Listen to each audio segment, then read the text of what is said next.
ပူနေတုံးကြီးထဲမပိတ်လိုက်ပါနဲ့ကျွန်တော်ပူနေတုံးကြီးအထဲကိုထဲမလိုက်ပါနဲ့ဟုအထဲကအပူချိန်ကိုတက်လာစေပြီးအရာအလုံးကိုပျက်စီးကုန်အောင်လုပ်နေတာပါ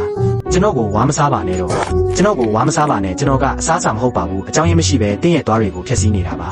sauce တွေကိုအပေါ်ကနေလောင်းမချပါနဲ့ sauce တွေကိုကျွန်တော်ပေါ်ကနေပဲလောင်းမချပါနဲ့တော့အရသာတေချာနဲ့ဆက်ပြီးကောင်းသွားအောင်ကျွန်တော်ကို sauce ထည့်ပြီးတေချာလေးမွေပေးပါကျွန်တော်ဘာလို့ရေခဲတစ်တာနဲ့ရောက်နေတာလဲကျွန်တော်အတွက်အေးတက်မလို့ပါဘူးကျွန်တော်အစီပြေပြေနဲ့နူးညံ့နေဖို့အတွက်တာမန်ခန်းပူချိန်မှာပဲထားပေးပါနေပူလဲသွားမှတာမသုံးပါနဲ့ကန်းချေသွားတဲ့အခါမှာပဲကျွန်တော်ကိုသုံးတာမျိုးရက်လိုက်ပါခရမ်းလွန်ရောင်ကြီးကနေတိုင်းရှိနေတာပါကျွန်တော်ကိုနေတိုင်းသုံးပါဒါမှမဟုတ်ရင်တော့နောက်တစ်ချိန်မှာအရေးကြောင်းတွေနဲ့အမေးဆက်တွေကိုရင်ဆိုင်ရပါလိမ့်မယ် fluoride တွေကိုစိတ်မချလိုက်ပါနဲ့တင်ခုနာကမှတိုက်လိုက်တဲ့ fluoride တွေကိုပြန်စီးချလိုက်တယ်လို့ဖြစ်နေပါပြီနည်းနည်းလောက်ပို့ဆောင်ပါဒါမှမဟုတ်တခြားချိန်မှာကျွန်တော်ကိုသုံးပေးပါခေါင်းလျှော်ရည်အများကြီးသုံးတာပိုမကောင်းပါဘူးခေါင်းလျှော်ရည်ပိုသုံးတာကပိုမကောင်းပါဘူးဥယျာဉ်ပြားကို6တွေ့သွားစေပါတယ်နည်းနည်းပဲသုံးပြီးတေချာတန့်စင်ပေးပါမိတ်ကမဖြတ်ပဲအိတ်တာမျိုးမလုပ်ပါနဲ့မိတ်ကလိန်ထားလျက်နဲ့ပြန်အိတ်ပြန်ပြီးတော့ကျွန်တော်ကိုသုံးပါဒါမှမဟုတ်ရင်ချွေးပေါက်ပိတ်တာနဲ့ဝက်ချန်တွေနဲ့နိုးထလာရပါလိမ့်မယ်တုပ်ပွားကိုတေချာလမ်းပါဒီတိုင်းဆိုရင်ကျွန်တော်ဘယ်တော့မှချောက်မှာမဟုတ်ပါဘူးဘက်တီးရီးယားတွေကိုအောင်နဲ့ကွမ်းဖက်ကြီးဖြစ်သွားပါလိမ့်မယ်ကျွန်တော်ကိုတေချာလမ်းပါဒါမှမဟုတ်အစ်စ်လဲလိုက်ပါ